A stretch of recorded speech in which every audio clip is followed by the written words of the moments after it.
नमस्कार दोस्तों, मैं आपका दोस्त LK इंदौरिया। आज हम एक बहुत ही महत्वपूर्ण टॉपिक के ऊपर बात करेंगे। आज बात करेंगे कि एक गर्भवती महिला को क्या क्या चीजें अवॉइड करनी चाहिए, क्या क्या चीजें उसको नहीं लेनी चाहिए। सबसे पहले लेते हैं हम सब्सटेंस अब्यूज। इसका मतलब होता है कि जो महिलाएं किसी भी चीज की आदत पड़ी हुई होती हैं, जैसे स्मोकिंग है, ड्रिंकिंग है, इन चीजों को गर्भ धारण करने के बाद महिला को पूर्ण रूप से रोक देना चाहिए, नहीं तो इन चीजों से मिसकैरेज होने के चांसेस बहुत ज्यादा होते हैं। फिर आता है एंटीबायोटिक। हम यूज करते हैं एंटी इन्फेक्शन के लिए। जो हाई एंटीबायोटिक होती हैं वो गर्भ धारण में यूज नहीं करनी चाहिए, जैसे टेट्रासाइक्लिन है, स्ट्रेप्टोमाइसिन है। ऐसी दवाइयां यूज करने से पहले किसी भी डॉक्टर की सलाह जरूर ले लेनी चाहिए। ये दवाइयां बच्चे की बोन्स पर बैड इफेक्ट डालती हैं, जिससे बच्चे की हड्डियां कमजोर होने के चांसेस रहते हैं। अब आती हैं हर्बल रेमेडीज। ये जो हमारी घरेलू जो नुस्खे होते हैं, जैसे अदरक वगैरह है, नोजिया हो जाता है, ये चीजें हमें ज्यादा मात्रा में नहीं यूज करनी चाहिए, जिससे मिसकैरेज होने के चांसेस ज्यादा होते हैं। अब आती है एंटीहिस्टामाइन ड्रग्स। एंटीहिस्टामाइन ड्रग्स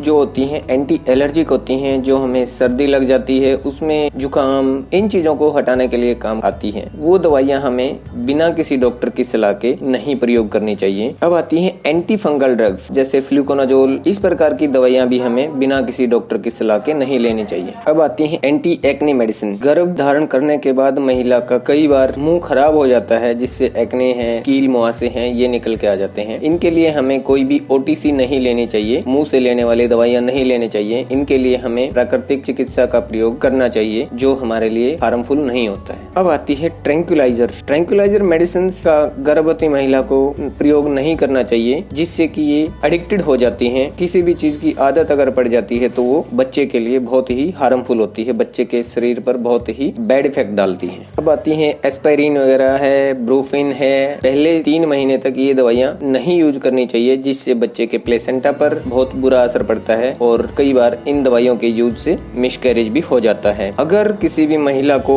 जुकाम है, नोजिया है, कफ है, स्ट्रेस है, तो इसके लिए हमें दवाइयां ना यूज करके हमें स्टीम ले लेना चाहिए, जो कि एक हमारे लिए सेफ मेडिकेशन होती है। अब आती है मॉर्निंग सिकनेस मेडिसिन। सुबह सुबह उठते ही महिलाएं बड़ी टायर्ड होकर उठती हैं, तो उसमें हमें बहुत ज्यादा दवाइयों का प्रयोग नहीं करना चाहिए। थोड़ा सा समय दें, जिसकी वजह से रूटीन में शरीर अपने आप आ जाएगा। तो ये थी दोस्तों छोटी सी जानकारी कि गर्भवती महिला को क्या क्या चीजें नहीं यूज करनी चाहिए।